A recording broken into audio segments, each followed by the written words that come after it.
안녕하세요. 오늘은 사실 당신이 보석입니다 책 중에서 정말 저희 어린 시절에 힘겹던 그 이야기를 말씀을 드리겠습니다. 육성회비 이야기인데요. 지금은 우리 세대가 육성회비를 잘 모르죠. 하지만 저와 연식이 비슷한 분들은 참 육성회비 얼마 안 되는 돈을 시골에서 부모님들이 그것도 못 내가지고 학교 갈 때 엄마, 아빠 나 돈 줘야 돼. 안 주면은 학교 안 갈래. 이렇게 응석을 부리던 그 어린 시절이 어제 같습니다. 그 어머니가 육성회비를 못 내서 그런데도 불구하고 그 당시 어머니들은 정말 이 절약이 몸에 배서 개돈이라고 하는 것이 있었습니다. 그래서 모아가지고 금반지 샀는데 그것을 끼지도 못하고 매일 아침 일어나시면 농사를 짓고 또 저녁에 들어오면 또 식구 밥을 해야 되니까 그 금반지를 끼울 틈도 없었죠. 그래서 그것을 장로 속에 깊이 넣었는데 어느 날 자식이 영어 공부를 할 수 없다고 하니까 그래도 그 어머니는 참 그 촉이 있다고 하잖아. 우리가 남자들은 좀 촉이 둔한데 여성들은 촉이 있습니다. 남자가 잘못하는 것도 여성들은 다 모르고 모른 척 하는 거죠. 그 금반지를 주어서 저보고 영어 공부하고 싶은데 네가 카세트 테이프 사렴 했는데 그 남은 돈으로 제가 이것을 산 것입니다. 자, 우리가 살아가면서 어려움을 경험하는 것이 좋습니다. 뭐 지금 우리가 서울시내 가면은 참 대단한 대한민국이잖아요. 몇 천억짜리 빌딩 있는 분도 있고 대한민국 전체 경제를 극소수가 수십 프로를 차지한다는 뉴스를 보도를 봤잖아요. 하지만 우리가 살아가면서 결핍을 경험을 해야만이 내가 자자손손 이 자손이 잘 될 수가 있습니다. 우리가 그러잖아요. 부자도 3대 못 간다고 하는데 정말 부모가 온전하게 살아온 그 모습이 자녀가 다시 성장하는 모습이고 그 자녀가 아이를 출산해서 그 자녀가 다시 부모로부터 배웠던 그 온전함을 살아가면서 그 자식이 다시 그 엄마의 모습을 보고 이렇게 자자손손 이어가는 것인데요. 그래서 저는 내가 스스로 결핍을 경험하는 것이 좋다라는 생각을 합니다.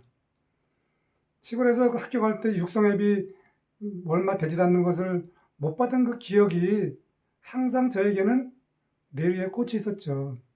그것이 초등학교 때 그 육성회비를 못 받은 그 추억이 다시 중학교, 고등학교, 대학교 가서 그 영어학원을 가고 싶었었는데 어머니, 아버님한테 영어학원 비용을 달라고 못한 것이 내가 그 당시 부모님이 육성회비를 줄 때 여기 있다 하고 덜컹 준 것이 아니라 다 옆집에 가서 꼬왔잖아요. 정말 우리 나라가 지금 이렇게 부강하지만 우리가 이렇게 부강한 것도 다 우리 부모 세대, 우리 윗세대가 전략을 하고 결핍을 경험해서 우리가 이렇게 풍요로운 세상이 된 것이죠. 그렇지만 풍요로울수록 내가 결핍을 더 경험해야 됩니다.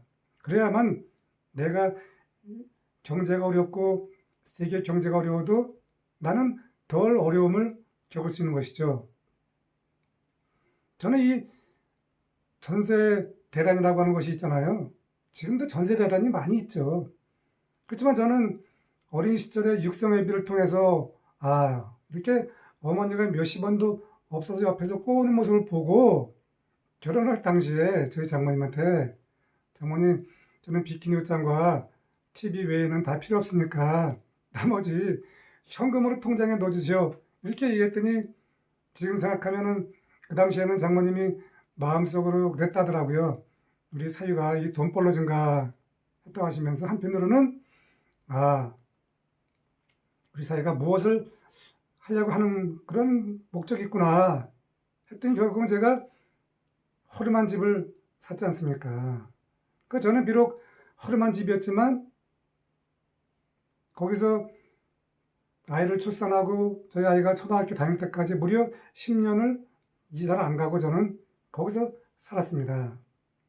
지금은 제가 은퇴하고 연금과 그 작은 임대료 두 가지로 작은 여유를 누리면서 또 이렇게 여러분에게 저희 힘겨운 스토리를 알려주면서 의미 있게 살아가고 있죠. 그래서 우리가 살아가면서 풍요로움도 중요하지만 내가 스스로 결핍을 경험해서 돈의 중요성을 알아서 내가 나만의 온전한 스타일로 살아가면 좋겠습니다.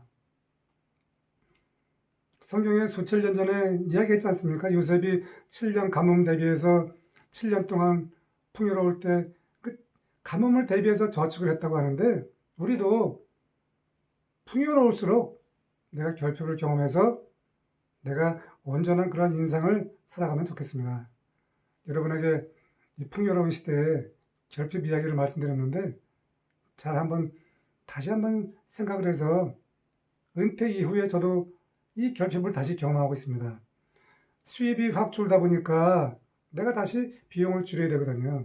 그러다 보니까 바닥은 큰 차이가 없습니다. 자, 오늘 결핍 이야기를 통해서 여러분이 다시 한번 어렵더라도 의미 있는 그런 시간을 살면 좋겠습니다. 감사합니다.